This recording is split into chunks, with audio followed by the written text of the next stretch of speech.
Again, that sound is coming in between.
Ma'am, we can start the session.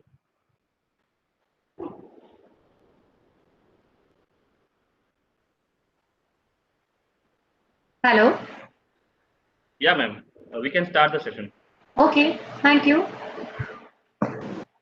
So, hello, good evening, everyone. Good evening, everyone. Pooja, would you like to introduce me? Would you like to introduce me before I start the session? Please. Good afternoon, everyone. On behalf of IGBC, I enjoy the third edition of Online Knowledge Series created by IGBC Rating. Indian Green Building Council, IGBC, or Confederation of Indian Industry, with the support of all stakeholders, is spearheading the green building movement in the country. As on date, over 5,918 green building projects have been registered under the IGBC rating program with a green footprint over 7.17 billion square feet. As on today, IGBC has launched 27 chapters in different cities across the country, advanced the green building movement. In order to further facilitate the spread of green building movement, and as part of its reach out activity, IGBC Mumbai chapter is organizing the third edition of Sankalp, an online knowledge series, and the theme for today's program is adaptive reuse of buildings, a new future for the past. To proceed further, first I would like to welcome Ms. Mala Singh, co-chair IGBC Mumbai chapter and the moderator of today's program. Ms. Mala Singh is a leading green entrepreneur in India with more than 20 years of experience and an alumni of IIT Roorkee as an environmental scientist. She is a leading green building and sustainability specialist in India for various sectors like construction, hospitality, healthcare, education, government corporates, and many more. She is a certified IGBC Fellow and IGBC Rating.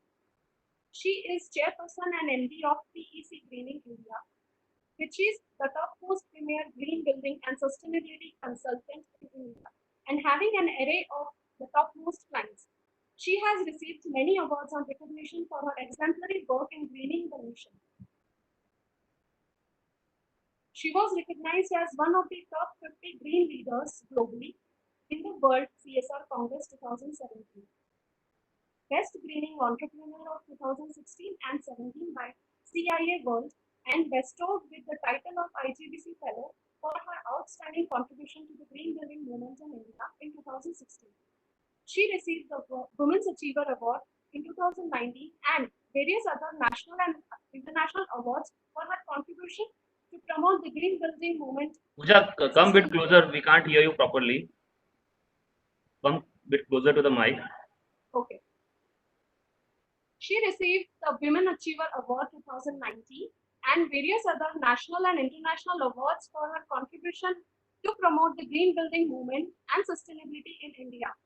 Ms. Mala Singh intends to transform all building, organization and factories, new and existing, into a green, healthy and sustainable community to achieve the goal of sustainable development.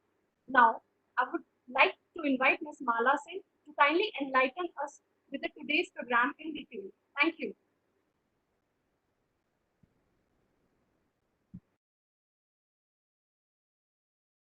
Am I audible? Hello, am I audible? Yes, ma'am. Yes. Yes. So good evening, friends.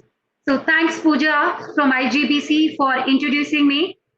It's my pleasure to be here on this special platform of IGBC and interacting with all of you during this COVID-19, sitting at home.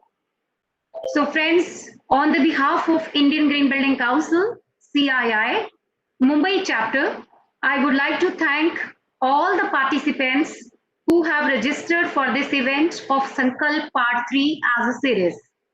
And also I'm extremely thankful to all the speakers who are presenting their case study through this platform and inspiring our stakeholders. Very, very special thanks to all of my 3 speakers today who will be presenting these case studies. So friends, as Pooja rightly said, that IGBC is promoting a green building movement from so many years and now achieve more than 10 billion square feet across the country and having more than 27 rating systems. So friends, the topic of today, this particular series, is a self-explanatory.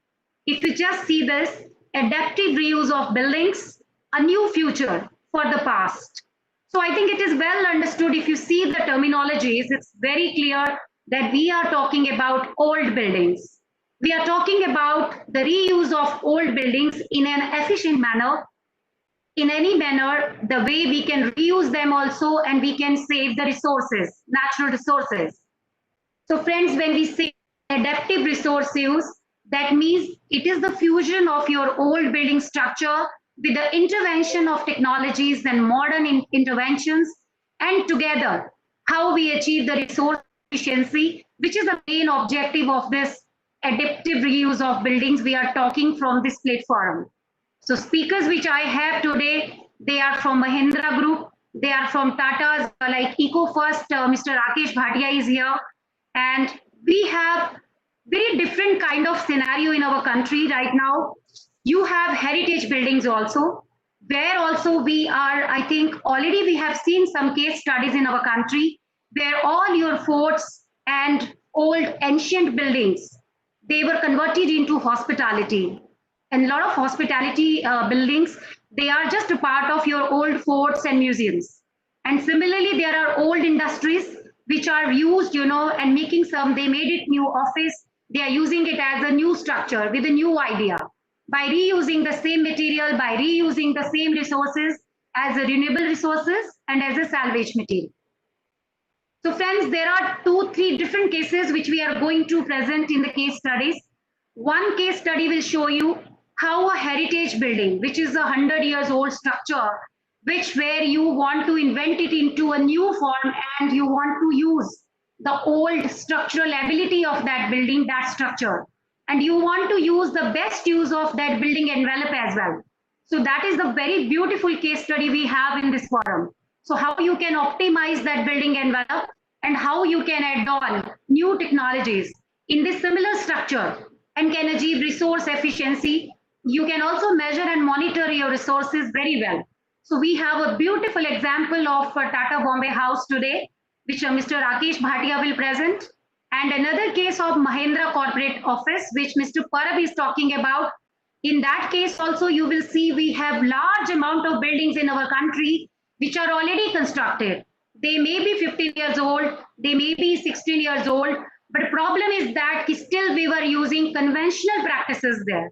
So we have not thought upon how to use them efficiently and how to retrofit them efficiently, or how we can recommission and think about technology interventions by use of new technologies and can make them more efficient in terms of energy consumption, in terms of water consumption, and can minimize the waste and can also improvise the indoor environmental quality. This is the need of the hour. So we have very beautiful case studies today, which will give you complete insight about all these three aspects, how we can do adaptive reuse of buildings and can make our new future from the past itself. And we have also one beautiful case study in the last we are going to present, that is from architect Johari from Surat. So here we are going to also show you that how a small office, that may be a 500 square feet office, that may be a 1000 square feet office, how the adaptive reuse of building really helps you. Still you can conserve and preserve the resources. So there is a lot of insight, all these speakers from this forum will give you the case studies, how they have utilized the materials of the existing structure and reinvented them in a new way with a new thought for conserving resources in a better manner. So I think it was the best, I would say, the platform here where you are going to learn a lot and blend of this old structure, old buildings, and with the new technology will definitely is a need of the hour. Because in this scenario of pandemic and climate change and global warming, we really need more green buildings, but we really also give a thought upon that, how to change those existing one into a new one, using the existing resources and recreating in a new form and making them more resource efficient. That's the need of the hour. Because we can't use the raw materials, the raw consumption, we can't just focus on that. So there is a lot of need of conserving and preserving. So now I would like to call upon my first case study, Mr. Sandesh Parab. So Mr. Sandesh Parab, let me, before I introduce him, I think we can set these slides there. You can see the slides, sir. Mr. Sandesh Parab.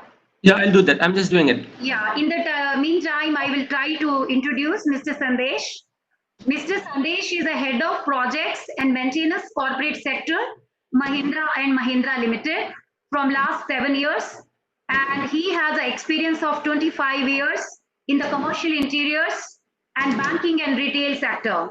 And he has the past experience from the Reliance industry, from Asia Pacific Limited, Singapore and Asia International and many more. So Mr. Sandesh Parab will be showing you a very good case study of his existing building of Mahindra Towers, which is IGBC rated under O&M rating, operation and maintenance rating, under EB, under existing building with a platinum rated project. So he will be showing you a case study. Sandesh sir, are you there? So you can just start your case study. Yeah, am I audible enough? Yes, yes. Okay, firstly, thank you so much, Ms. Mala, for giving us this opportunity, IGBC, for presenting our case study here. To begin with, this picture which is on the screen, it is the Mahindra Towers, which is situated at Worli. Let me just familiarize you, and so that people can relate when we talk about the different projects have been undertaken in this particular project. So this whole building is primarily having two towers, Tower A and Tower B, and it is interlinked with a staircase well. This building also has around 30,000 square feet of space frame, as you can see, and there is almost 35,000 square feet of garden on the ground floor. We also have the garden on the 6th floor on the A wing here, which is a connected chairman's office, and on the B wing side also we have the garden. We also are fortunate to have this particular fountain, which is a part of the original design of the building. And this particular building has been platinum rated IGBC in 2018. So let me just run past the detailed journey of how did we achieve this particular rating.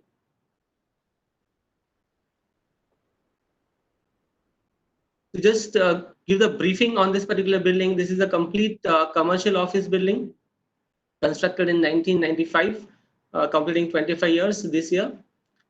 Approximately 3 lakh square feet of built up area. Plot area is around 1.5 lakh square feet. Location is Mumbai, Barli, near Doordarshan building. Occupancy is 1,300 people sitting in this particular building, and this building has been designed by Raja Aderi. We have platinum certification for this particular building from the IGBC under existing building category, and we have got this particular certification with the 80 points rating.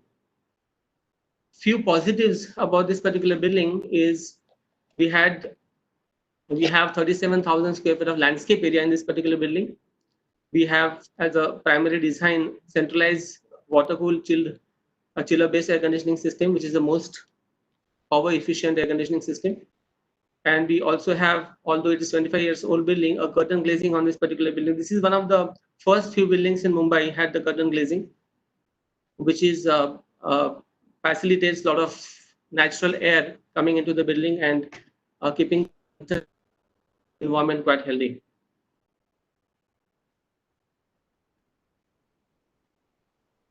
So there's when we started this particular journey, 2 of our other properties were already gold certified. One is under USGBC and other is under the IGBC. And we till then had not thought about this particular building, whether this building can achieve any kind of a certification under the IGBC.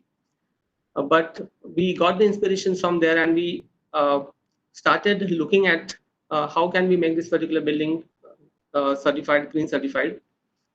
Fortunately, our second speaker, Rakesh Bhatia, is the Eco First, is also the consultant for this particular building, and who has facilitated us to get this particular certification. So when we had done the initial feasibility study, there are a lot of things which we already inherited in this particular building, which could run us a lot of points basically to earn this particular rating. So few of them, just to highlight it, under these 5 categories, which are generally the points are broken. First is site FM services. We had eco-friendly commuting system already existing. That is to say, almost like 85% of our people, employees, are commuting to the office through the public transport. We had heat island reduction because of a lot of green landscape available in this particular building. Outdoor light pollution reduction because of the curtain glazing, and this ample light is coming inside the building. Under water efficiency, we initially already had started replacing all our fixtures with the water efficient fixtures. We had already started doing water metering at multiple locations, and overall 24% of our area is green. Under energy efficiency, there's not a lot had happened before we had taken these initiatives. We only lit bits and bits here and there, like eco-friendly refrigerants were used, halons were used under the fire extinguishing systems. Under health and comfort, we already had our air conditioning system connected with the fresh air ventilation. We could have the thermal comfort and the RH levels maintained between 40 to 70. Under innovation category, as everybody knows, Mahindra is at the forefront of the CSR activities. We had Mitra in place, which is an app basically to facilitate the well-being of the employees at Mahindra, and the watershed management project, which has already been taken. So this is what the kitty which we had, with which we started this particular project. Post we did the feasibility study. Initially we had identified few projects which needs to be executed to earn some good points to score this particular certification. So these are the initial projects which were identified. Of course, in the first category, we wanted to do the waste collections and the disposal management. Then there's actually, of course, the zero waste to landfill is an extended project to the initial project which we did for this particular certification.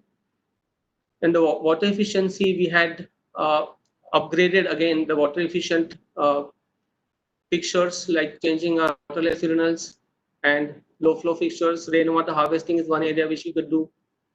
Then we had to do the STP, drip irrigation system, and sprinkler system was a low hanging fruit which we could do. And the energy efficiency, there's a great scope to do lot many projects. So we had thought about retrofitting the LED lights. We had solar power plant installed. Energy metering was part of the project. Replacement, we had our old systems actually. We have got 20% of the air conditioning to the conventional standalone air conditioning system, which we thought of replacing because it was anyway old. We also had to change our AHUs, upgradation of the hydropneumatic system and the BMS, IBMS introduction to the building, which we did not have ever. Under health and comfort, eco-friendly housekeeping chemicals we had to change. We were using the conventional chemicals before that. Facilitation for the differently abled people, because this is 25 years old building, so those particular concepts were not existing at that particular time. So we had to take up some projects to do the facilitations for the differently abled people. Upgradation of the gymnasium and the construction of the room, which was the need of the time. And under innovations, we thought of doing eco-friendly fertilizers from our wet waste, which is generated from this particular building.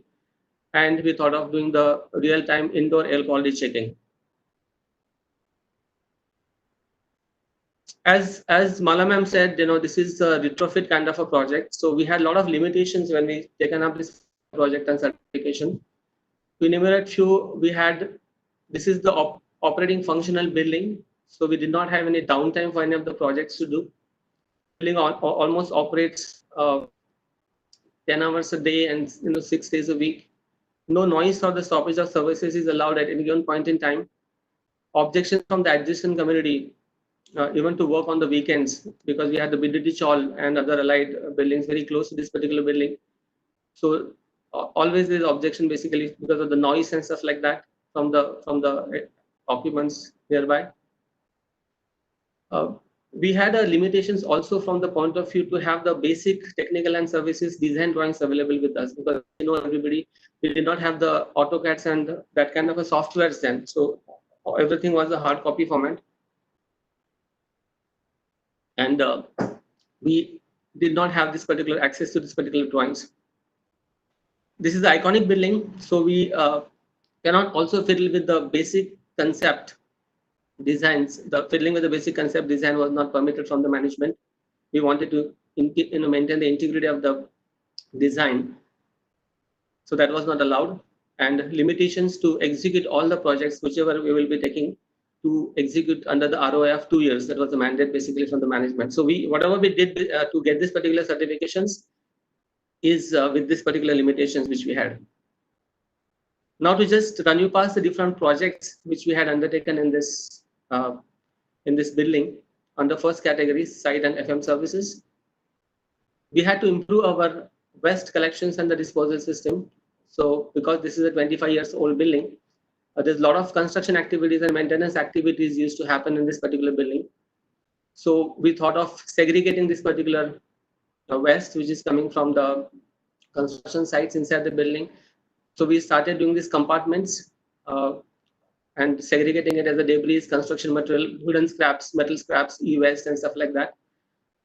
And we have designed this particular compartments also in such a manner that we can change the size of it. They're all dismantleable partitions which we have, and we can change the size of them as per the requirement of or the quantity of the waste generated when we do any construction activities.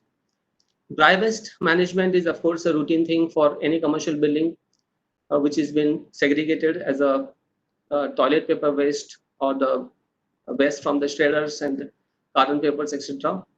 And of course, the wet waste management, which is the food waste coming from the cafeteria.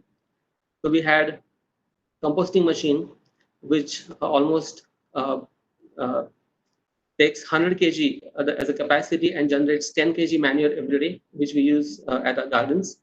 And sometimes also we get the biodegradable waste from the gardens to compost in these particular machines. This actually the previous one is the project which we executed, but we didn't confine ourselves with that. We taken again a big leap, and we have got this particular certifications, zero waste to landfill, from the Intertrade, which is the first ever building in India to have this particular certifications. Under this, we need to ensure that whatever disposal from this particular building happens, that happens in an eco-friendly manner. And the agency who does this particular the certifications also is the audited, or does the audit basically on the disposal processes are adopted in this particular building. So we have tie-ups with different agencies, authorized agencies who do that kind of a management. Some like that is been done, or the conversion is happening as a manure into the building itself. The biomedical waste, because we have the medical facility in this particular building, so has to be generated, that has to be disposed in a particular manner. So we have done this particular management so that we can ensure there's no generated goes to a landfill and it is treated properly in an eco-friendly manner. Projects, the one project which we thought could be taken is the rainwater harvesting. So we have, as I've explained, we have got two wings in the building. The A wing is the largest one, which is almost like 35,000 square feet floor plate area. So we thought collecting that particular water and make the rainwater harvesting system. So we have constructed the settling tank, the filtration tank. There's a clean water tank, 5 cal was the capacity of it. And we also dig the recharge pit. So the water which is surplus to us can be discharged in the recharge pit, which will help basically in turn to increase the water table, groundwater table. So from this water, what is being generated, or it is almost like 40 KLD, which is being generated when there is a moderate rate comes in this particular area. And this 40 KLD water we use for our cooling towers at the terrace. And the surplus water is, of course, taken to the recharge pits.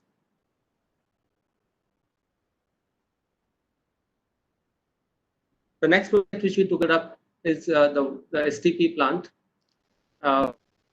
Challenge as it is for all the probably the buildings in the South Mumbai where the space is a constraint.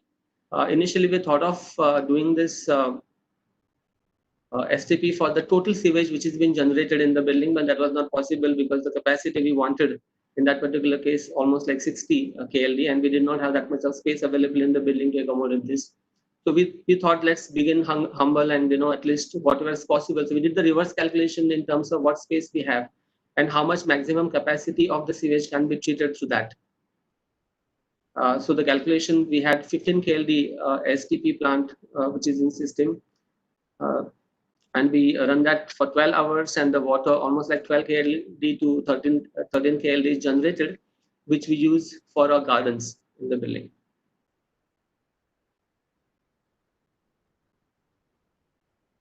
So this water has been used into the garden. So the low hanging fruit is to do this sprinkler system and the drip irrigations. We had a conventional system previously in this particular garden. So we did this sprinkler system and the drip irrigation.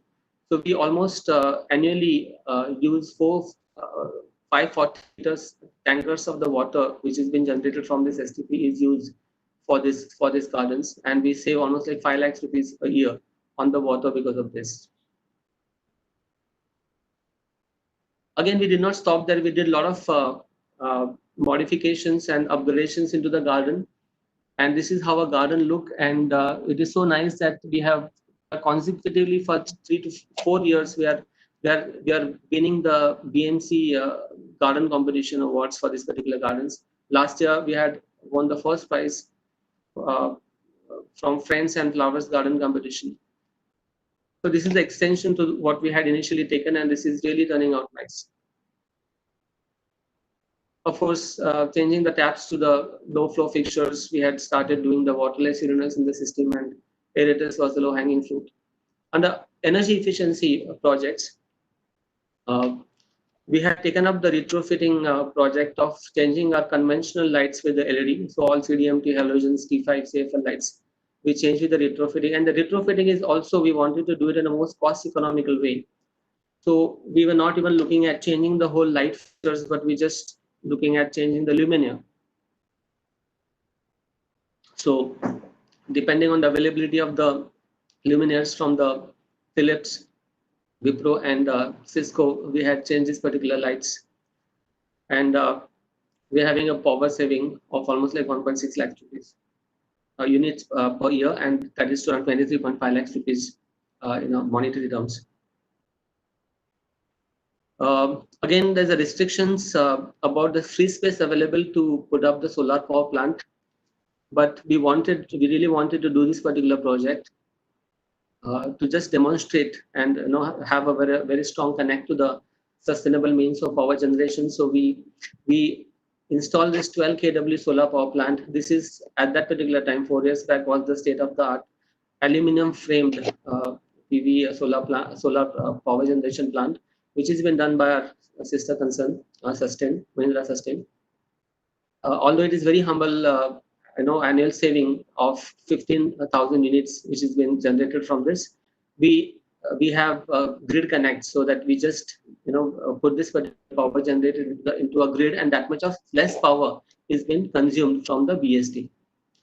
The important thing is that when we did this, we wanted to ensure that there's no puncturing of the slab or any other damage to the existing structure happens. So that is, we have ensured by installing this whole system on the pedestal kind of a setup. Energy and water metering. So as it is said that what cannot be measured and tracked cannot be improved upon. So we have installed lot many meters, water meters and the energy meters in the building, which are also connected to the BMS. And we do the detailed monitoring of the consumption pattern, and we do accordingly the changes into the consumption patterns as well. As I said, 20%, 15 to 20% of our air conditioning system was non-centralized air conditioning for the special areas like gymnasiums and cafeterias and things like that. So we had an initial the regular deductible splits and the DX systems, which we replaced all with the VRV systems with the pressure ventilation support to it. Even we have got 20 AHUs in a building. And again, they were almost like 25 years old, and the motors were old and stuff like that, which was consuming a lot of air, a lot of power. So we had taken up this particular project to replace these AHUs in 4 years span in a phased manner. When we were doing this, we ensured that they are the most efficient AHUs from the power energy consumption point of view, and we also incorporated the VFDs for the better efficiency. Again, this building doesn't have the overhead tanks, so everything, all the water management is managed by the hydropneumatic system.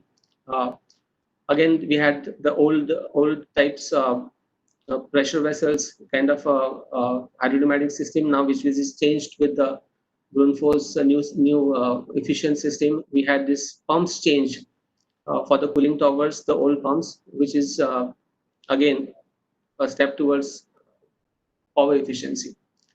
We did not have a BMS in this particular building, so because of at that particular time when it was designed, it was not envisaged, and we thought of introducing this as we have analysis says that 60% of the 60 to 65% of power consumption was for the air conditioning system. So we thought first phase of our BMS introduction be limited only to the HVAC consumptions.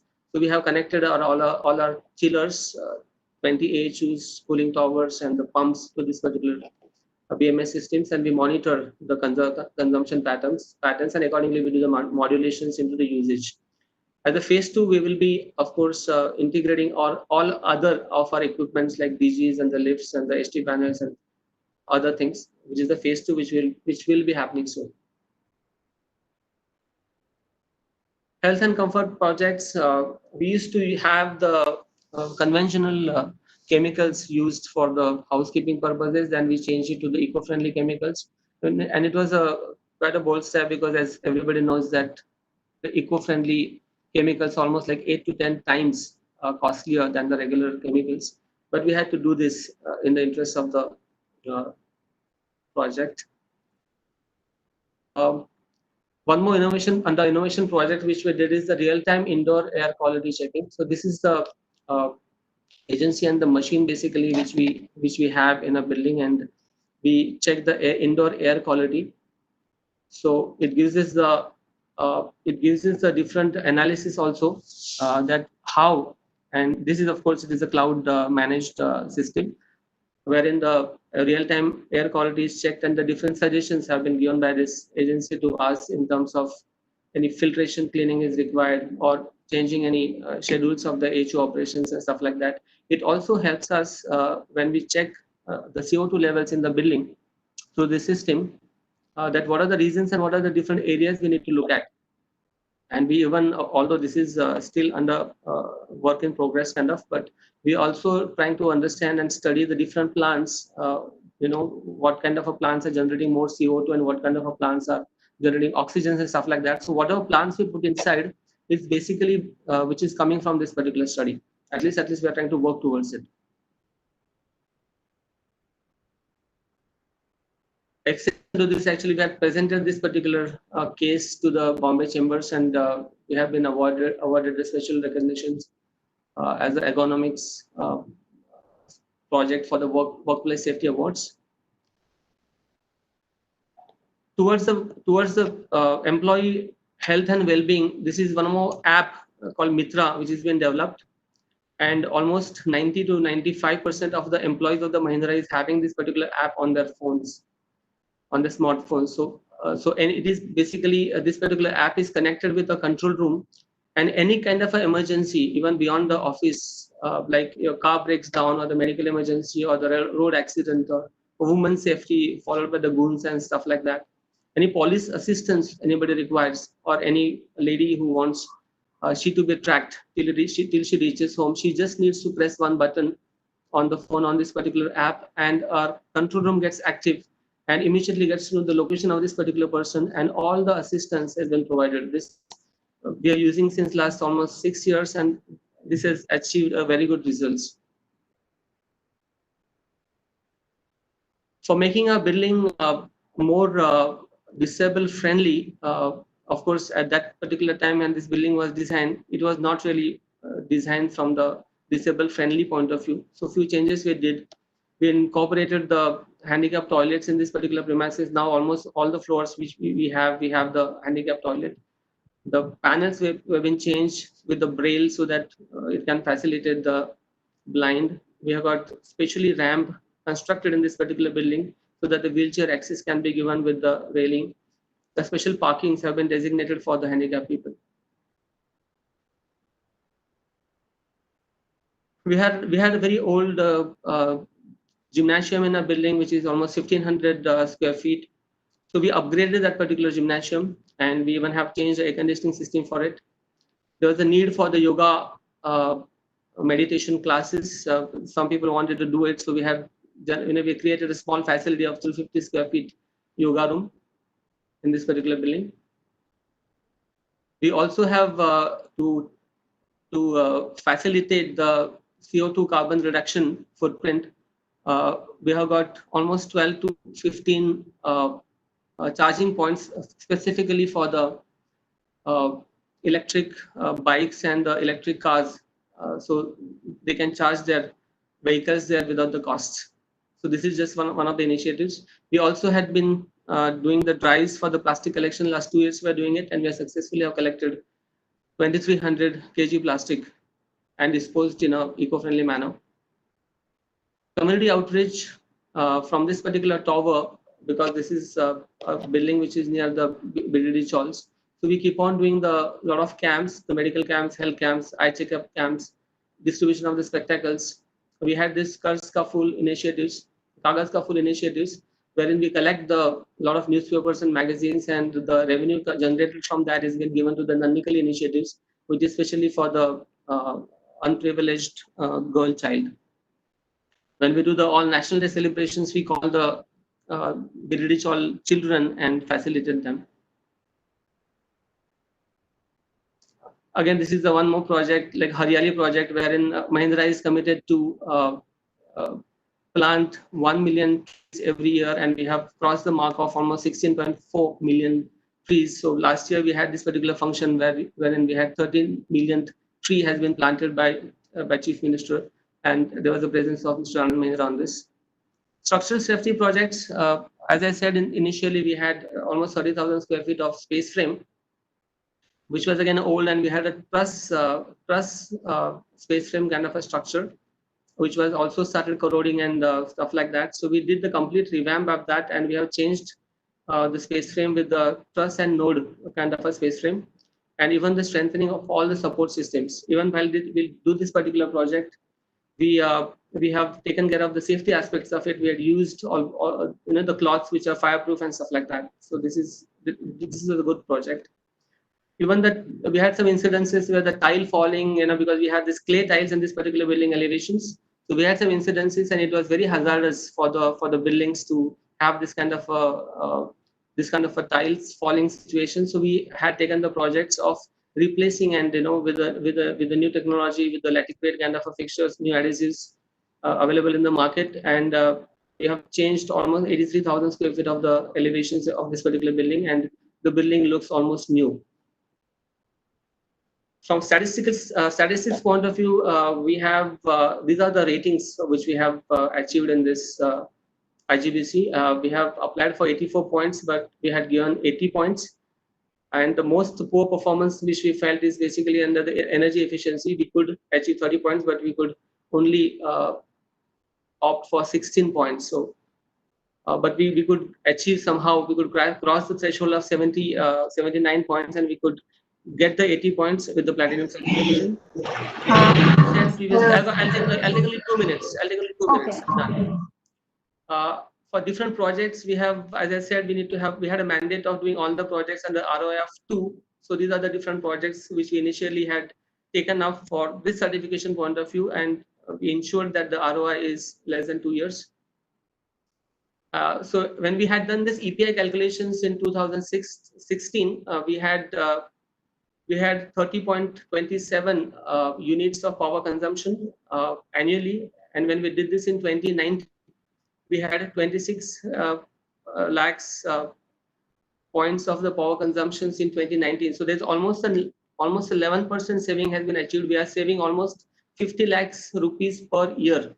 Even the EPI which we had in 2016, which is 110, against which we had, which we could get 12 points, now which we have brought down to 98.53, and we are now eligible for the 14 points. So if we do this particular calculations today, we would be eligible building for platinum certifications with 82 points. And this is ultimately what we achieved, the platinum certifications. This is the team, Mr. Abhay Mahajan, Ajit, Haresh. We had been awarded this through Gurmeet Singh Arora, the chairman of IGBC, this particular certification. So this was the journey, and it was a wonderful experience. Thank you so much, Ms. Mala, for giving us this opportunity to present this.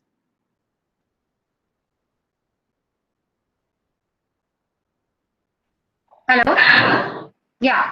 Thank you. Thank you, Mr. Pera. It was a wonderful presentation. As we have time constraints, so I would like to request the audience to put their question and answer, and we could try to answer at the end of the case studies, or maybe somehow we can take your questions and we can answer by IGBC team by mail also. So don't worry your questions. You keep on, brainstorming, and you keep on writing, and we will answer you definitely. If not possible today, but definitely by mail as well. So I think this was a wonderful presentation, and it is just one sentence I would like to say that where there is a will, there is a way. So I think it is clearly proven in the credential of Mahindra in their building by adopting IGBC O&M rating. So wonderful presentation, sir. Thank you so much. So I would like to call upon now Mr. Rakesh Bhatia, our next speaker, which is next case study on the Tata's Bombay House. So Mr. Rakesh Bhatia, you can set your presentation. In the meantime, I'll talk about your introduction. So Mr. Rakesh Bhatia is a senior vice president of Eco First Services Limited, Mumbai. So he's working here from 2010. Now 10 years now he's still with Eco First and doing a lot of work in the green building and sustainability consultancy. So Mr. Bhatia is a well-known consultant, I would say, in the industry, especially for the retrofitting and existing building. They have done a lot of work, very good work. So today he's sharing his case study on Tata House. So Mr. Rakesh Bhatia, please come and just join us. Thank you, Pooja. Thank you, Malaji, for inviting me on this panel and talking about Bombay House. Pooja, can you give me the control so that I can present the presentation? Yes, Mr. Bhatia, already given. You can share your screen now. Yeah.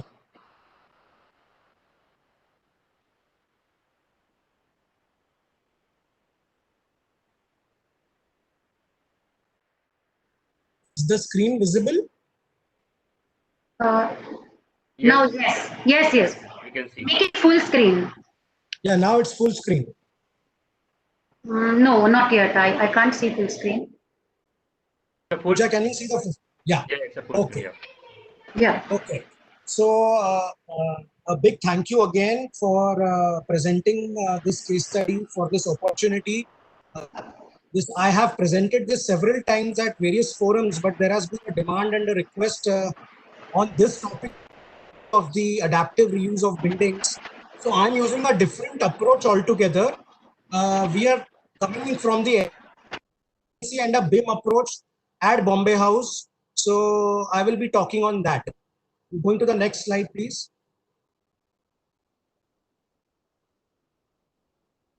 Yes. So as you are aware that there has been a paradigmatic growth and opportunities for buildings in India. Right now, the buildings in India almost consume 33% of the national energy use, which is equivalent to 24 quads. And also the commercial building footprint alone is projected to fill to 1.7 billion square meter by 2030. So what is this indicating is that there is an explosive growth in the requirement of energy and electricity units because of this explosive growth in the building footprint and the rising living standards that lead to higher levels of building services per capita. So just to give you a small perspective, 2004-5, we were the stock was 516 million square meters, 5.6 billion square feet, and the EPI was around 61 units. In 2010, it almost became 7.1 billion square feet, and we raised to the EPI to 200 times. That means at 1.5x, the energy consumption was raised by 3 times. So you imagine the kind of inefficiencies lie in the system and what is the kind of energy demand projected with loads on the grid coming in the near future. Unless and until we do not go green and we do not think sustainably, it will be a very big load on the Indian distribution system for the entire power consumption.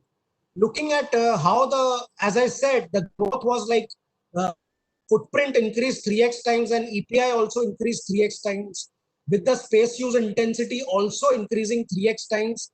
Because you see in 2004-5, the buildings used to operate at a single shift. Now we are operating at 3x times, 3 times, like at not only a higher density, which is 6 to 8 square meter per occupant, but also in 3 shifts. So everything is just tripling, and you can imagine it has a multiplier effect. So the very clear idea when we started the Bombay House project was, how can we develop a shared set of values and metrics across the building stakeholder ecosystem? How can I design, construct and operate my building so that it is attractive and productive for the occupants while being economically and environmentally sustainable year after year? This in short basically addresses the triple bottom line. And what are the kind of products, as Malaji pointed out, the technologies which will actually enable high performance and gain market share? And using this as a case study, how can we transform the building stock to be high performance? So this was a very big demonstration project which we wanted to showcase to the world. that a 100-year-old building can participate in high energy performance projects and really become top class in achieving the best energy efficient standards. So again, overlapping the triple bottom line and the project management this thing framework, it was really proven that we should look at quality and performance in the gamut of schedule, scope, cost, and profit, planet, and people. So this was the objective as we went forward doing this project. The evolution of the commercial office building stock in India, like how it has moved is, I would just take you to the next slide, is that you remember that earlier we were consuming around 300 units per square meter per year. The EPI was very high, but moving forward, as clearly shown, the goals that reduce energy demand for space cooling, lighting, appliances, improve energy supply, equipment and system controls, and then provide energy from renewable sources, adopting all the best practices, improve envelope passive design, reduce plug loads, reduce the process loads, optimize the lighting design, develop low energy HVAC strategies, implement climate control, and install energy management and information systems. This could lead the way of actually designing best in class design buildings, which for a warm and humid climate like Mumbai could be operating at 80 units per square meter per year for fully air conditioned, and for mixed mode, which is the latest trend, to do hybrid buildings, so between 50 to 60 units per square meter, and then taking the journey to net zero. So this was the real true demonstration and achievement in our case at Bombay House. So let's look at this case study. It is called Lessons in Excellence. So as you are aware that Bombay House is a prime building located in the prime area of Fort on the central street, which is called the Homi Modi Street.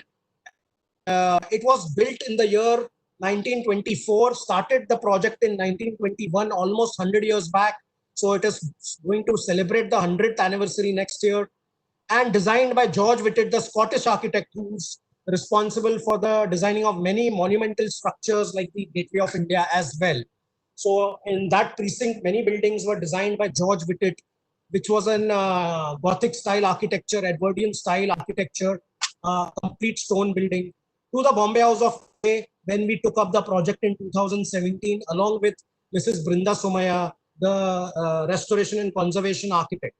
Very quickly, how we went about it, like we took an approach, then with developing the sustainability blueprint for the entire construction, then building documentation, like I will demonstrate through BIM how we are doing it.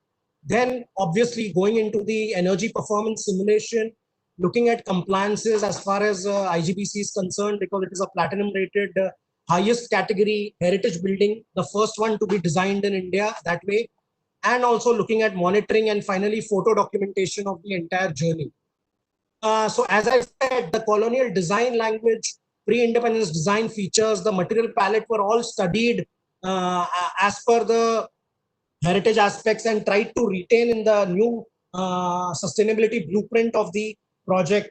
So we explored all the options from a sustainability angle by designing the new choices when we took the upgradation of the entire project. So this is how you can imagine that there were, as Mr. Parab pointed out, no existing drawings for a 25-year-old building. Then you imagine what could happen for a 100-year-old building. So we had to do a lot of conditional mapping, actually redrawing the entire as-built drawings, looking at a lot of survey reports before we went into the actual demolition and construction of the interiors.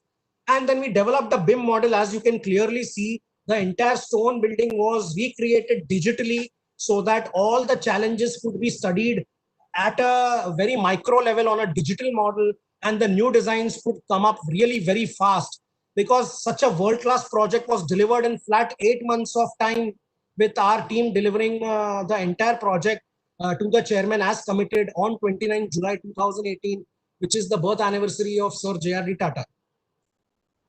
Looking ahead, so 3D BIM model for the entire project, the entire recreation of the stone facade building along with the roof. So you can imagine in those days, 100-year-old architect wonder, I would say. We talk in terms of passive design or a passive design. These are the projects which you can really see 100 years old back, there were natural air cavities designed in terms of a roof void, a high thermal mass in terms of an envelope. So all the best features were available, what any dream architect would like to have in his or her project at the current stage. So all those features were actually studied through deep research and then exploited to further build the energy efficiency case for this building. This was some of the elements, structural elements. So this is the structural BIM recreated by our BIM studio at EcoFirst, which we specialize in. This was the entire services BIM model. So all ducting, HVAC designs were actually drawn on the model first, along with the interiors, and then taken into the actual manufacturing. This is the entire fire and the plumbing aspects. Imagine a 100-year-old building is aligned to the NBC 2016 norms, which was practically not there. None existed in 1921. So we made it, we ensured that the safety and the security of the building was really up to the mark with the latest standards by implementing this approach. To the energy model. So I would say that this was the heart of the energy efficiency and the upgradation program, where we did a preemptive energy modeling to actually do a best case scenario for IGBC and for many buildings, paving the way forward, how we could look at this concept. So I would actually explain it in very detail. So this was the, we had the earlier data for the building energy consumption. So which was the documentation of the annual records. Then we did the preemptive energy modeling, started off over there by doing the base case versus the proposed case on the new design. Then looking at having a very strict MNV protocol for measurements, then documentation of the new records after the building went into operations, and then comparison and verification. So this is the continuous path which we are following for the last 2 years after the building was handed over. That is how we can demonstrate to the world how energy efficiency can be built into the existing heritage buildings. So as I said, the approach was study the architectural drawings, MEP DBR, discuss the design features, understand the project vision which we crafted, then doing the modeling input. So actually harnessing all the best in class features on a heritage building, then designing the energy conservation measures, and then doing a parametric simulation run, because it was very important to understand a parametric simulation run just to showcase that we modeled various scenarios that the building will operate dynamically for 5 days a week or 6 days a week, Saturday, Sunday working, or Saturday half day working, Sunday half day working. So all these were visualized during the start of the early stages of the interventions. We had not got into the project stage, and this was fully ready with us. And we figured it out that a baseline energy annual consumption of 20 lakh units at the baseline model would result with, after all the interventions were done sustainably with our interventions and the harnessing of the passive design features of the British era of these Scottish architect, we would result in consumption of say 13 lakhs on one model, 12 lakhs or 14 lakhs on the extended model from 23 lakhs. So you can imagine the kind of energy savings which were projected at the design stage itself. Say, imagine it was higher than 30%, which even the ECBC recognizes as a super category of performance. So very quickly, I would say what we did was, now for the last 2 years, we've been actually checking on the data of the building, how it is performing. And I'm very happy to actually declare over here that we are at a ratio of 13 lakhs units or lesser.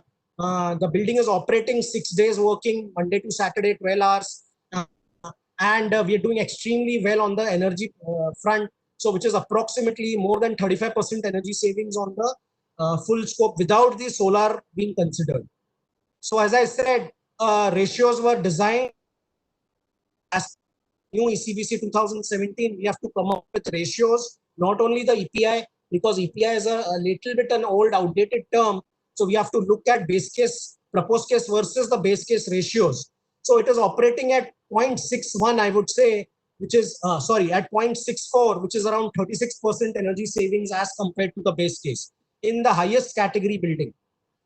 So these were the specific energy use consumptions of the chiller, of the ventilation, of the pumps, of the miscellaneous equipment, and the equipment power densities and of the lighting. So it qualifies the building already in the ECBC super category along with the IGBC platinum, which we managed to retain. So initially, before even we took over the project, it was already a IGBC gold rated project, again done by us.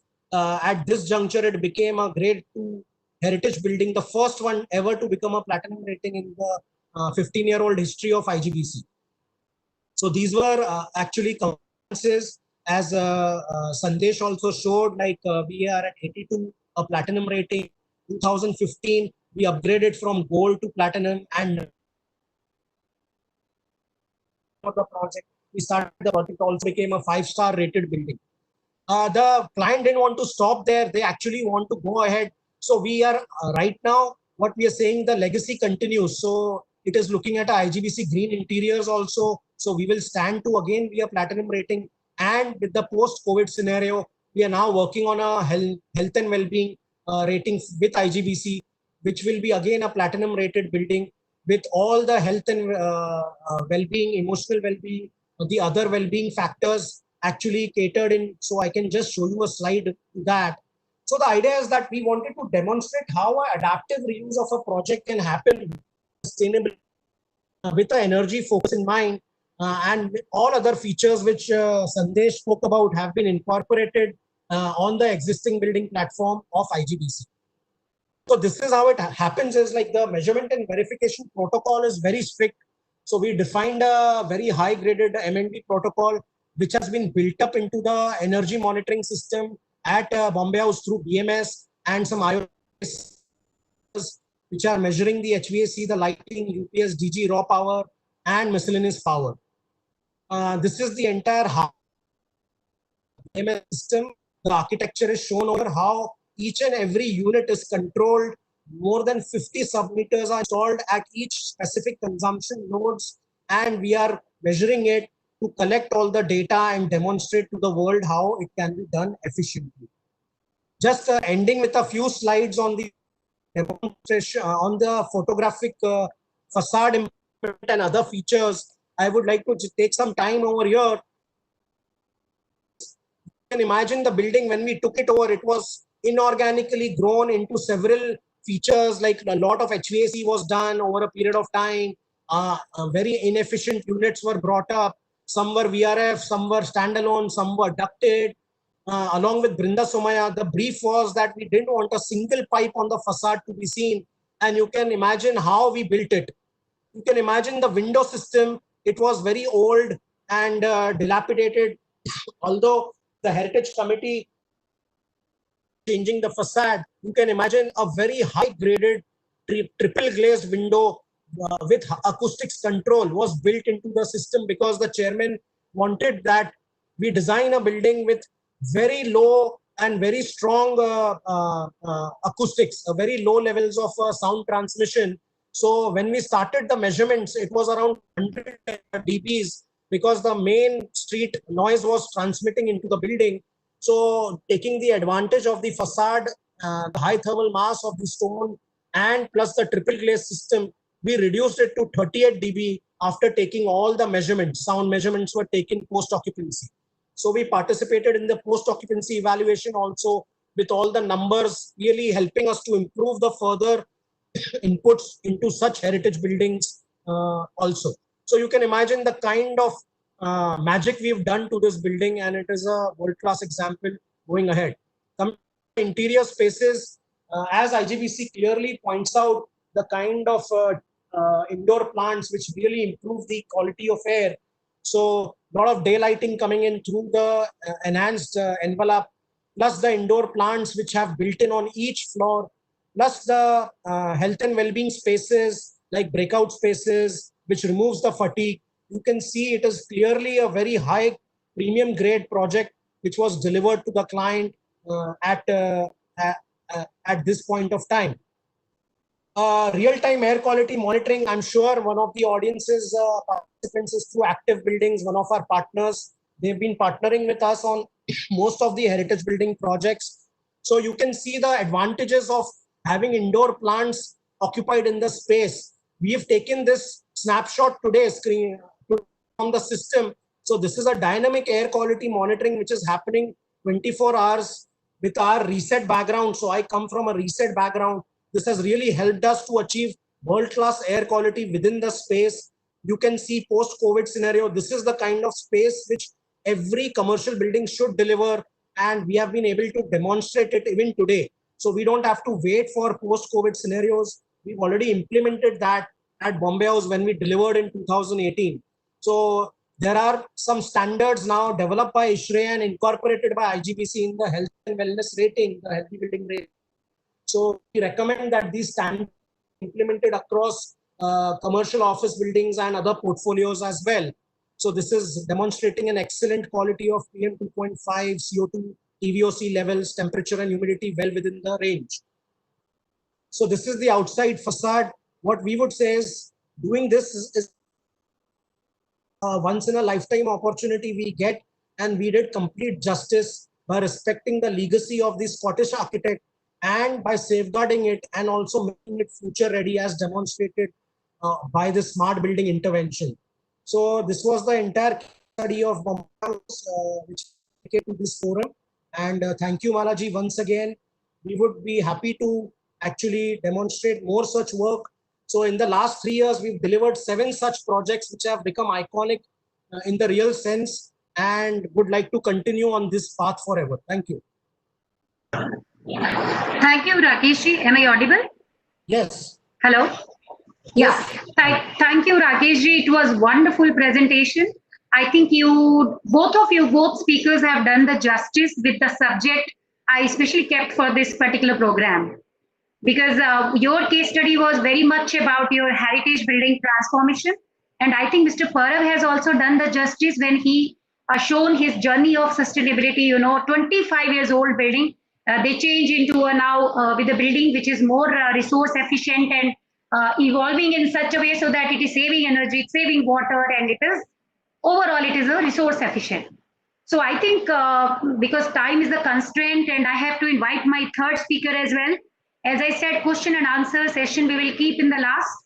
So I would like to invite my third speaker here because our sustainability journey never ends and it is a continuous evolving and continuous improvement process. So please keep on your good work going on, Mr. Parab and Mr. Rakesh. So I would like to invite architect Arpan Johari. Arpan is basically founder and principal architect, AW Design, Ahmedabad.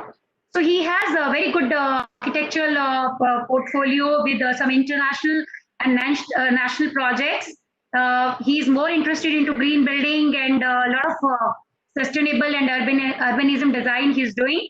So the most beautiful thing why we have invited him here basically, that's he's presenting a case study of a very small size of 700 square feet size.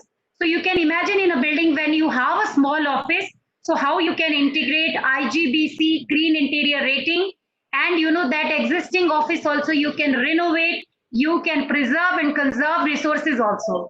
And you can utilize your rapidly renewable and salvage material, and you can look into the material efficiency with a very, very efficient manner. So Mr. Johari, please, you can start sharing your slides and please enlighten our audience. Mr. Johari, you can start. Yeah. Yes, thank you very much. Am I audible? Yes, you are. Start, please. Okay, thank you very much, Malaji, Himanshu, and Pooja for the invite. I have recorded a video which I'll start playing in interest of time. If that fails, then I'll start speaking.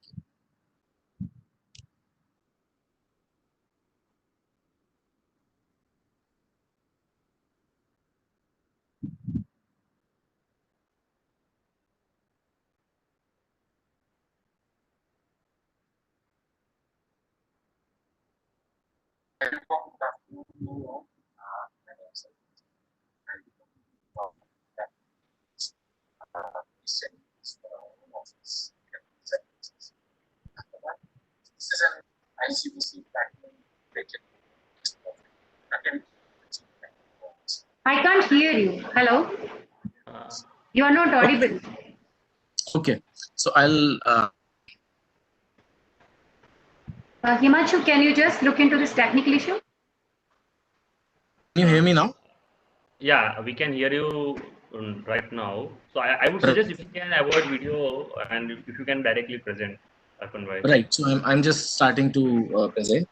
Very warm good afternoon, everyone. Today I'll be talking about my own office, AW Design, which is based out of Ahmedabad, and talking about IGBC Green Interiors rating that we got, which is a platinum rating for this office. We attempted 90 points, and we managed to get 90 points we had attempted for. Our mantra here is to ensure that we prove that green building makes financial sense as well.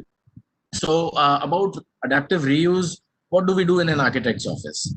Well, we decided on doing the fit out by rehoming materials which were destined for disposal. And at the same time, we want to save money. So what materials did we choose to build from? Let us have a look at this small graph over here. You see it shows 26% of building operations causing 26% of energy consumption footprint for all buildings spanned over 2015 to 2030. The other 74% is building materials. So that is the sort of impact that building materials and material resources have on energy consumption footprint. Again, in this image, building operations accounts for 10% and building materials account for 90% of the sector-based carbon dioxide emissions. In this image, however, the embodied carbon is 49% and building and operational carbon is 51%. But you must think that 49% is over a very short period of 1, 2, or 3 years. It has been accumulated just over that 2 to 3 year period, whereas the operational carbon will be over a span of 30, 40, 50, whatever the design life of the building is. So that starts putting things into perspective, how important these embodied figures are. Now, what is embodied? Embodied energy is the sum of all energy needed to produce any product, as if the energy was incorporated or embodied in the product itself.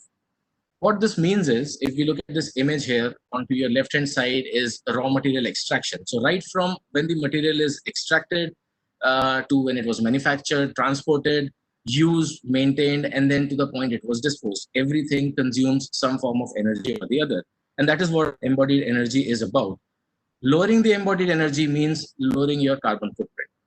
So if you look at these meters of total energy use, greenhouse gas index, air pollution index, solid waste produced, and ecological resource impact use, then this study has been done over 3 materials, and you see the one in orange is having the least impact. So it says that it is the most eco-friendly material to build with. And as you can see on the legend, that material is wood as opposed to building with steel or as opposed to building with any other construction material.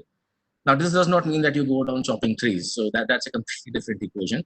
But because a wood log is there ready for you to chop and use, and hence these figures, but they should not be mistaken. What was important for us was to see that the basic of doing any interior project, which is plyboards, how do they perform in terms of embodied carbon and embodied energy. So we found out that plywood is actually a much better performer compared to aluminum, cement, clay, or even expanded foams, and hence became the product of our choice. So now we could see our material palette forming as we started thinking about embodied energy and what we need to do. The materials which we used were plywood. Most of it was plywood and veneer, small quantities of MDF, very little quantities of aluminum section, glass, vitrified tiles, softboards, and a mild steel. We started thinking of being able to do an IGBC certification, but at the same time, we wanted to go ahead. We just didn't want to do buy virgin products from the market. We wanted to go beyond it. This is when we decided that we will be doing adaptive reuse of old materials. So so we bought out old materials and then we cleverly rehoused them in our office. Now, you must be aware of the 3 R's of material use, which is reduce, reuse, and recycle. And I'll put them more in perspective to building materials as we go along in the case study. So how did we go about it? I sat down with my team and we started developing an eco-vision for the office. We wanted a smaller carbon footprint. We wanted to reuse and repurpose construction materials. We wanted to keep it simple. We didn't want everyone to get intimidated by very technical terms. We wanted to keep our initial and operational expenses low. And green materials are available. 10 years, 15 years back, it was a different scenario, but there's no need to reinvent the wheel. Things are where they are. And we wanted to have less stress while doing it. So This image which you're looking at is of how a conventional construction or conventional interior fit out is done. Material is extracted from the earth, fed into the top material loop, components are made, and then they are installed in the building or the fit outs. At the end of life, they are disposed. The sustainable approach of doing it is to ensure that those materials are, you have to prevent their wastage or their disposal, you have to reuse, recycle them, and then feed them back. Everything that you see in that red box needs to be fed back into the material chain. And that is how you achieve material related sustainability. You don't achieve it by extracting virgin material out of the earth. We made it very clear to our team that this is how we need to go ahead. So the five criteria: energy, water, resources, and indoor environment management. To do a green building, we will largely be looking at resources only for the purpose of case study today. This is a small drawing of our office, which we love to the core. It's 700 square feet. And this is, I'll talk less about special planning and I'll talk more about materials to suit the purpose. And on the right hand side of this red line is all the staff areas. On the left hand side is my office, pantry, and toilet. So let's see what we did to start off with. We went and bought the corner office. We wanted the largest possible windows because we wanted to save money on electricity, and we wanted to ensure that lights are not turned on till late in the evening. But along with that, we also got, if you look at the north pointer, we also got very harsh west sun. And how do we handle that? The best way to handle that is look at the external envelope, masonry, and your glazing.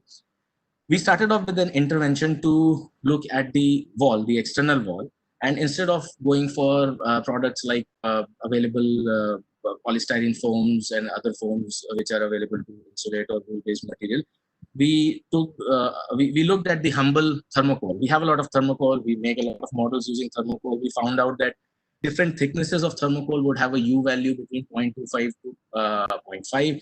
And so we settled down on this thermocol, which was a very, very low capital expense.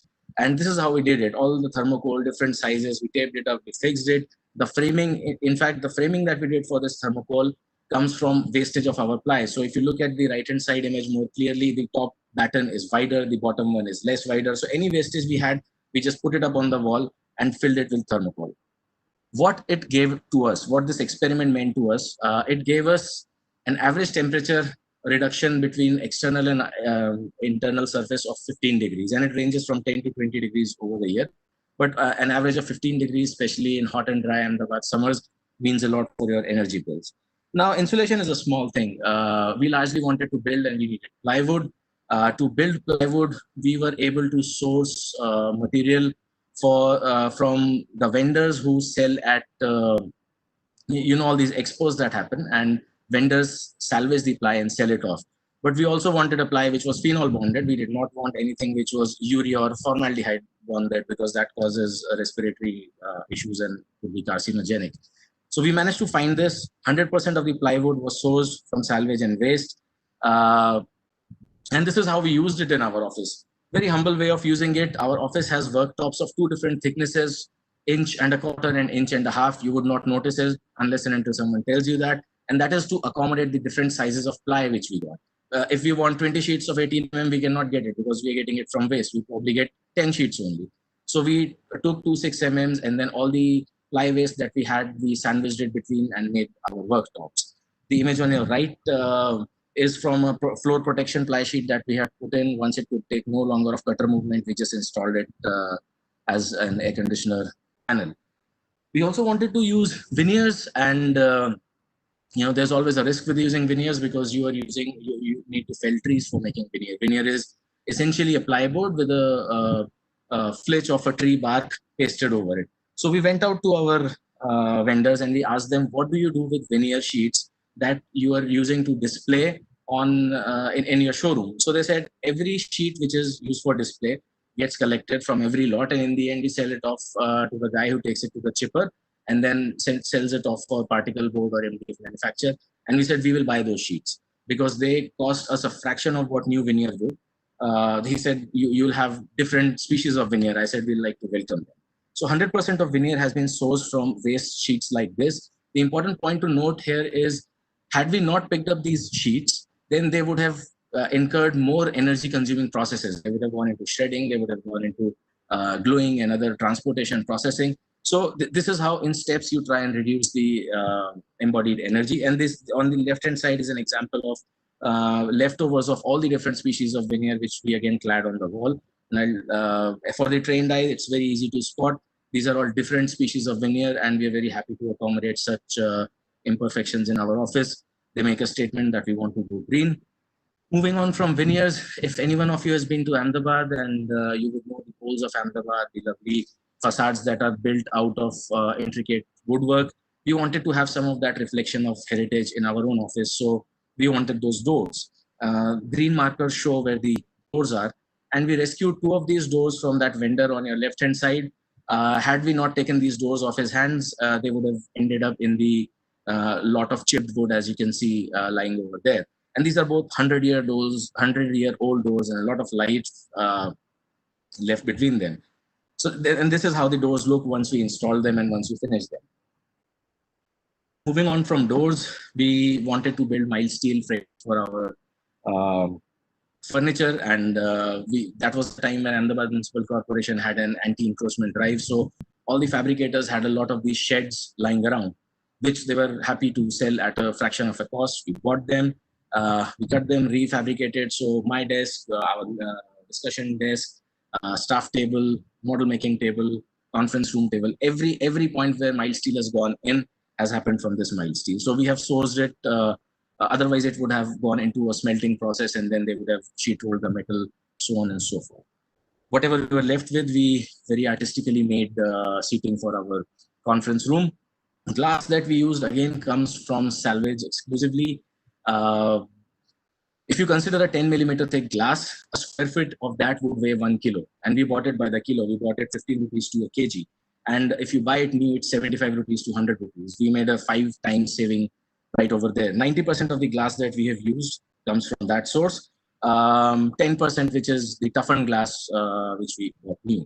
And this is glass being installed in the office. Such was the excitement that our team members started taking hammers and nails in their hand to do this. Also, the back painted glass, whatever has been used, the proof is right in front of you. It's a damaged glass, and then it's been cut to size, installed. Same happens with the mirror, which is a backlit mirror, which goes in our bathroom. It's a broken mirror, and we resized to fit it into our bathrooms. We had to change the tiles, and this was the time when we explored about tiles. We realized that factory seconds and factory rejects do not necessarily have structural defects. They are probably bad print or bad, a little bit of bending. We were happy to accommodate that. Gray and red goes with the colors of our logo as well. So here we had them at 15 rupees a square foot compared to what you would pay 75, 85 rupees a square foot. All softboards have been with us in our journey for the last 10 years, moving on from office to office.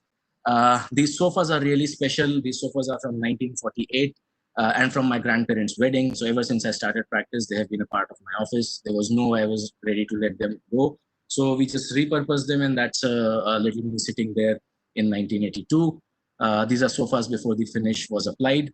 100% of sofas rehomed. All the upholstery that has gone into this project comes from fabric catalogs. We bought these catalogs, 18-inch by 18-inch, good sized swatches, and same pattern, multiple colors. We completely peppered our office with this upholstery. So 100% of the upholstery that we have gone into has been reused.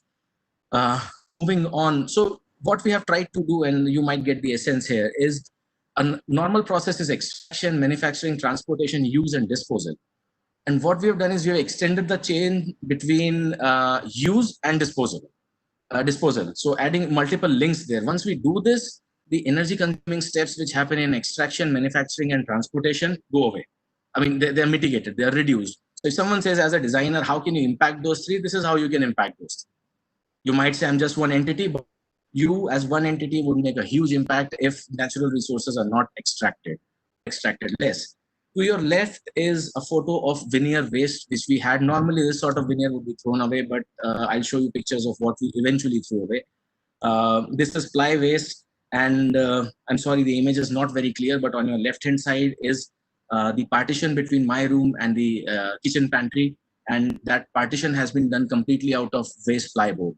Now you can see the diversity in different shades of ply, how many different kinds of plyboards we use. This is because we use from waste. We were not buying it as a new lot, but it looks beautiful. It has a texture of its own. So that's there in our kitchen wall.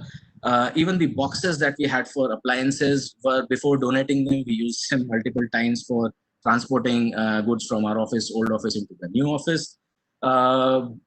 We wanted to install something to do something for glare control. And as you can see, the central image, it has got a lot of glare on it. We just went with natural chick bamboo blinds, which diffuse the light. And this is what they do to glare at the same time of the day. And again, it is not a polyester base, or it is not any process that consumes a lot of energy. At the same time, it gives employment to the person who sits by the side of the road making these. About 80% of these are reused from our old office. Now, this is an energy point, so I'll not dwell much on this. We chose LED lights because we wanted to save money. And we had two options for lighting. We either go for Chinese fixtures, which had no, I mean, they could fail the next day, or the branded fixtures, which would limit us with our design. And at the same time, they were expensive. So we opted to build our own fittings using filaments and fixtures from branded lights. So this is what we did. We just took all the waste plywood and MDF, made light boxes out of it. We went to the signage maker and said that, hey, can you sell us your acrylic sheet waste? And he sold it. We cut it to size. We installed it here. For lighting, actual lighting, the entire office uses only 2 and 4 feet long T5 LED based lights. And this is how we have installed them.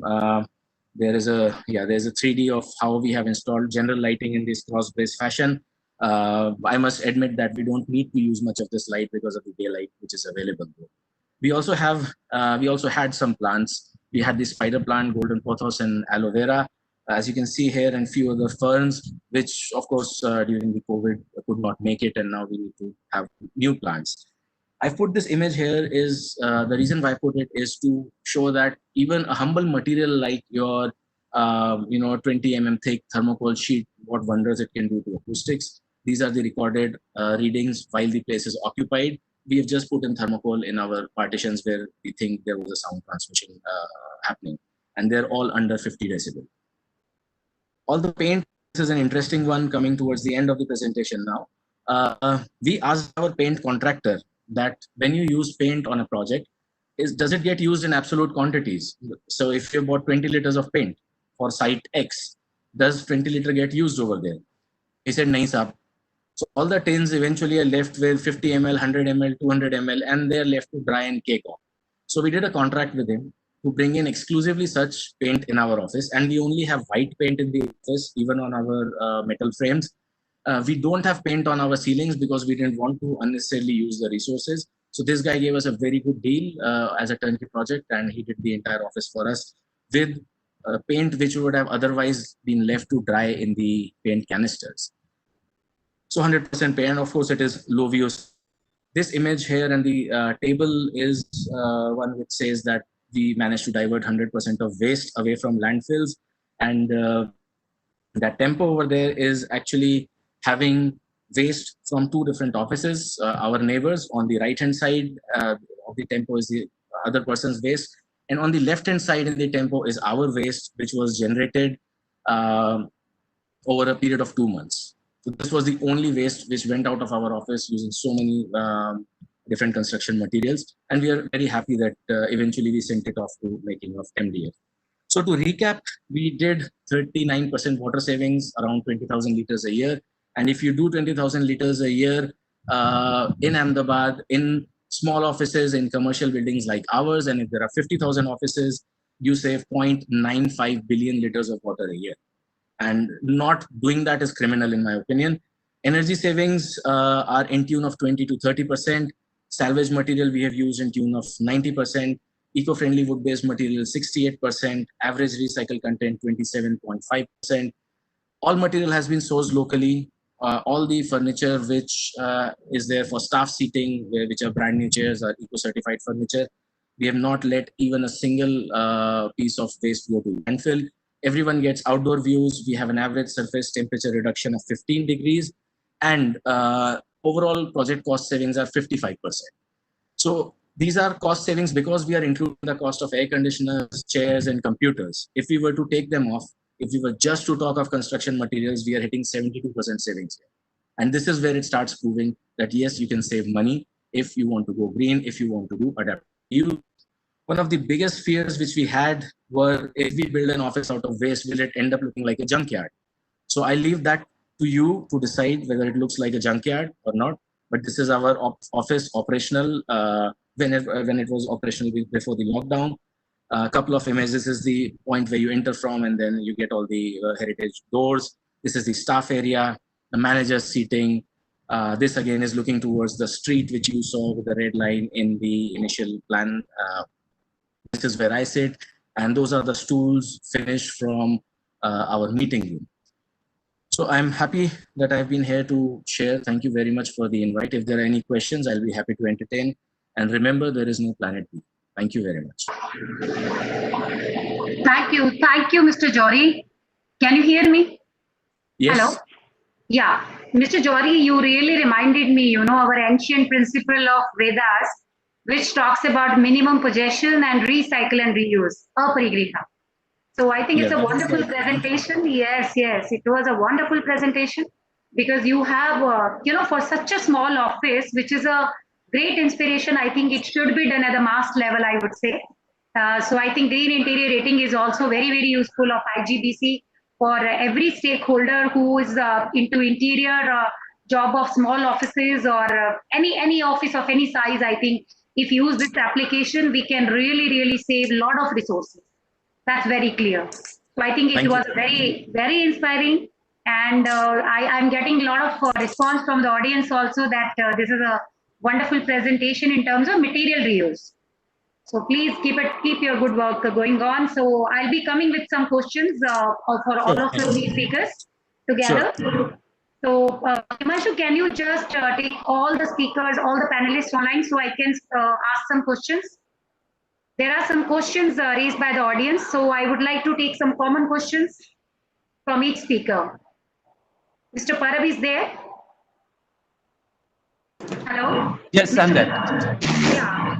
So I think Mr. Parab, it was wonderful presentation by you, which is very, very clear that your building was 25 years old. And you have just, proven that where there is a will, there is a way.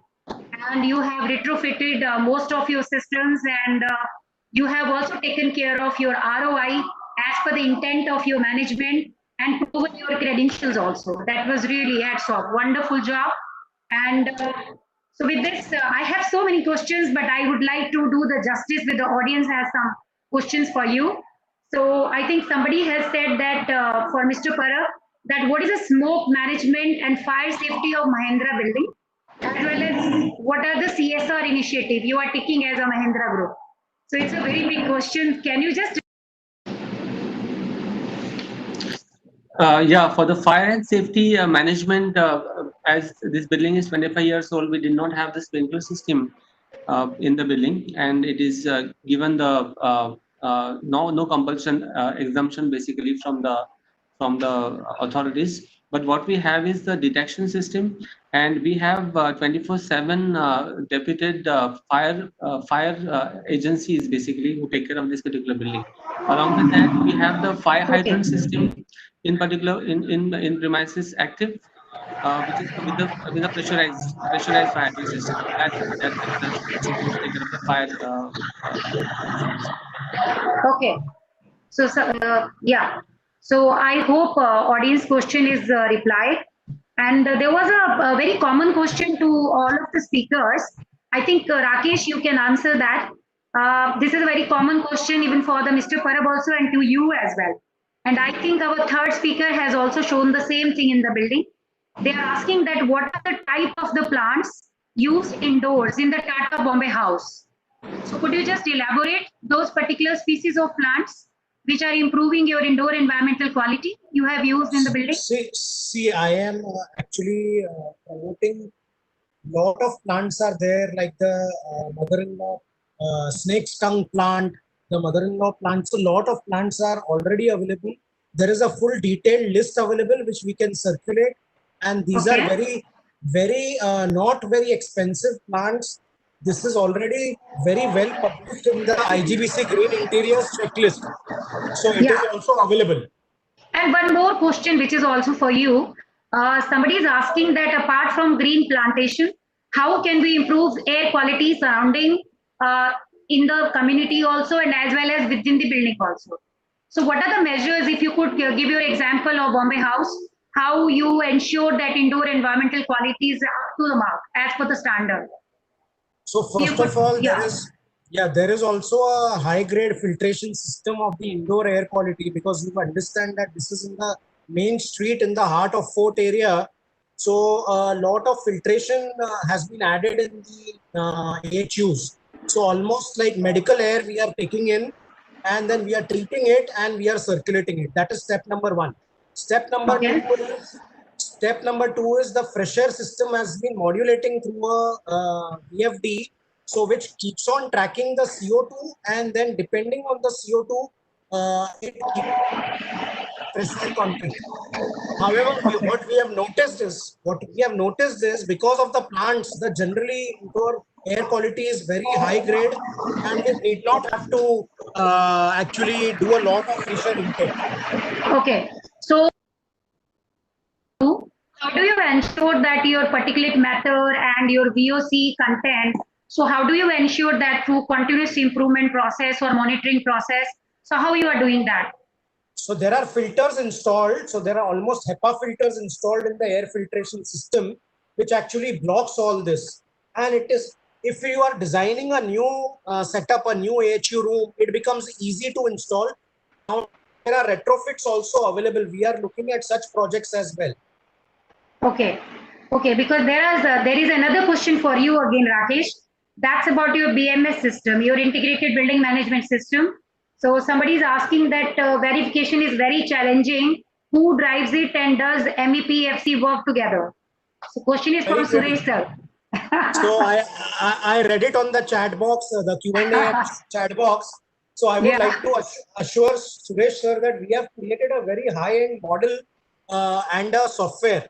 So our partner company, Tata Consultancy Services, have created an energy management system and a dashboard, and the entire IoT-based monitoring was incorporated into their building because of their early stage design interventions. Now it is being monitored at a back-end command and control center, which is located at the headquarters of TCS office in Thane. So that is the kind of engineering which has gone into this. And I am happy to answer that entire MEPFC, because of the smart meters, has been coordinated together to this energy management system and recording the readings and giving it to the facility team. Great.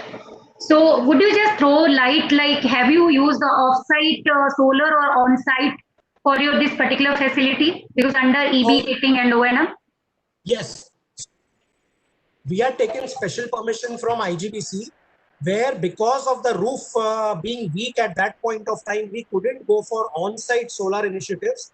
However, all Tata buildings in the neighborhood, we have installed solar PV on the roof and taken the credit on Bombay House. So it is more like an off-site credit which we have got from the on-site installation on other buildings, which is in the capacity of almost 600 kilowatt peak, which is huge. Okay. So Rakesh, thank you very much. So my next question is for Parab sir again, then I will come to Jory. Parab sir, Mr. Parab is there? Hello. Yeah. Sir, I just would like to know, when you said that. Can I request Mr. Parab to switch on, turn video, if you can share his video? Yeah, sure. Yeah, I can see him now. So, Mr. Parab, you have shown that you have done a lot of retrofitting, like you put aerators in the flow fixtures. So, definitely there will be huge water reduction, because of that retrofitting activity. So, the question is that, are you doing continuous water auditing activity? So, to understand your annual consumption and reduction pattern, So, water auditing is also integral part of your measurement and monitoring in your building? Actually, what we have done is that the different consumptions of the water, for example, for the cooling towers and the toilet usage, unfortunately, being our building is old, we do not have a separate flushing system and supply water system. Basically, it is the one system which we have, and because of that inbuilt infra constraints, we could not really do that minute monitoring of this consumption. Yeah, because I understand in the old buildings, this is a very major issue. Because Right. you can't chase the dual flushing, which is a very major challenge to use the flushing water, for the reuse. I know that. But I think it's a good idea because you are using it for the cooling tower, which is very, very important, and you are basically reducing the portable supply. So that's a very good initiative. Somehow you are reutilizing that for some wonderful purpose. So it's And as I said, our rainwater harvesting is basically facilitating almost like 40 KLD, that is four water tankers of water we are getting from that, and we're using exclusively for the cooling towers. Great. And one more thing, I think, which I would like to, before we finish the show and conclude, and there was one question for you. How do you ensure that how you are, measuring and monitoring the waste quantity also? Because putting system is the one thing, technology is fine, but how do you ensure that you are collecting and, safely collecting from the source and then handling it also perfectly and then recycling and reusing it? And also reducing the wastage, every year. So how do you just ensure you have that system? Yeah, we had taken few initiatives actually recently that previously we used to have this dustbins at each workstation. Yeah. So because of that, there's a mixture of the wastage used to happen in the dustbin itself. We have removed almost all the dustbins given individually to the workstations, and we have kept those 3 dustbins in each office, so that the people are motivated basically to go and dump and do the segregations then and there itself.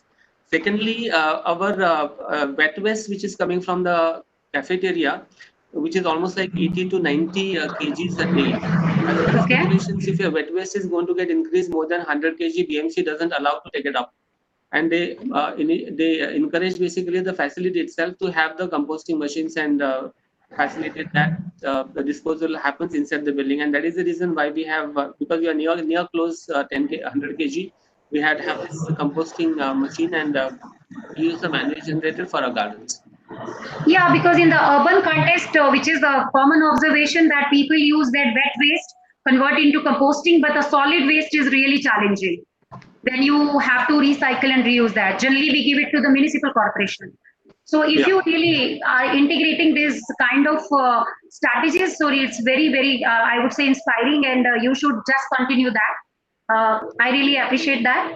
And I think my next question, I would like to ask Mr. Jory. Are you there, Mr. Jory? Yes. Yeah. So, Mr. Jory, wonderful presentation. Very good, I would say, justice with the subject of today's presentation. And I heard the word, I think my audience would be also interested to know about embodied energy you talked about.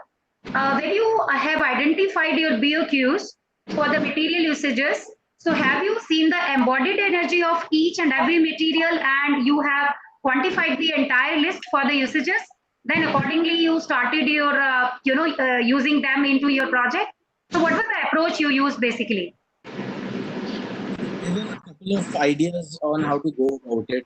Embodied energy is a subject, especially with respect to interior materials, where there are different approaches. Somebody with an LCM with a different figure. So there is very limited data. We started looking at initially from some research scholars which came from Australia, but then we thought this is probably not closer to home, and it's better if we find something else. So we found some data in the Institute of Civil Engineers Journal. And our intent was we wanted to use 2 or 3 different kinds of materials. It could be plywood, it could be glass partitions, or it could be composite partition. So when we saw that plywood has very little, the embodied energy of plywood is little, and we went ahead with that. Yeah, we appreciate that you have used a lot of salvage material and you have given wonderful example and inspiration for others.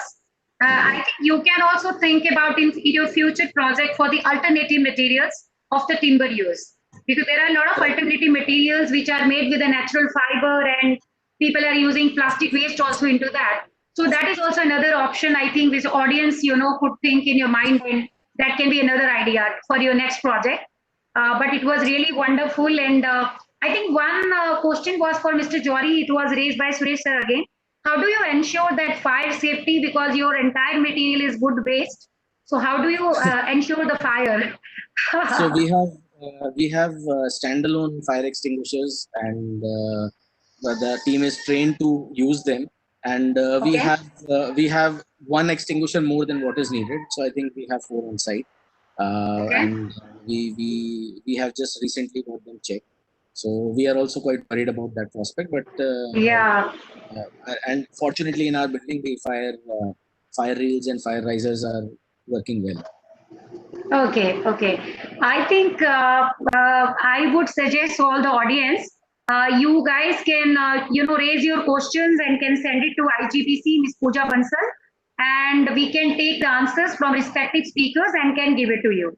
So that platform we will open for you after this particular session when we ended over. So I would like to just conclude the session. So let me just start with our today's our first speaker, Mr. Parag from Mahindra and Mahindra. It was a wonderful presentation, and it's a 25 years old building. And you shown us that how a 25 years old building can breathe again with a new way, with the new lungs, with a new HVAC system, with new HU, with the lighting retrofits, and you can measure and monitor again the resources, and you can integrate new and sustainable practices in the existing one. So, which is a very, very good transformation story, and I'm very glad that you have adopted IGBC O&M rating into that, and that standard also helped you to take this journey forward. So continue this journey for in another building also, and inspire other stakeholders also. And with this, I think I would like to thank Rakesh. Rakesh, as usual, because you are the pioneer in the heritage buildings. Although I have seen various examples, people have used old forts and kings, emperors, their forts and museums for making their hospitality projects. But this is another, very different kind of wonderful project done by you. How we can use, our ancient architecture and the value of its optimized building envelope, like thermal mass of the wall you shown us, the wall cavity, roof insulation. I think wonderful, and how we can use, and do the fusion of modern technology intervention and can achieve the resource efficiency, because finally goal is one. So it may be 25 years old building, it may be 90 years old building, but somehow we need to look into the structural stability, and we need to look into the technology intervention and its feasibility with respect to the building type. That is also important. And I think my third speaker today, Mr. Jory, you also done the justice, as I said, with the subject of today's talk. And I think we should do more and more offices in India with the green interior rating of IGBC, where we can, inspire stakeholders for the use of these rapidly renewable materials, salvage materials. So definitely, we should not use a raw material or new material, rather we can utilize the old one. But I like your idea of your grandmom chair, and you utilize for that your office. Really, I think that was very take on and very good inspiring thing from your presentation and takeaway. So with this, I would like to thank all my speakers and all audience. And so audience, hope you all enjoyed. So from this IGBC Mumbai chapter platform, thank you all of you for joining us. And any doubt you have related to any technical aspect, please keep on writing to us. We are there to help you, and join this green building movement with IGBC, and we are there to support you. Okay. Thank you very much, and namaskar. Thank you. Thank you. Thank you. Thank you so much. Thank you, ma'am. Thank you, sir. Thank you, Himanshu. Thank you, Pooja. Thank you, Himanshu. Thank you, ma'am. Thank you, sir. Thank you.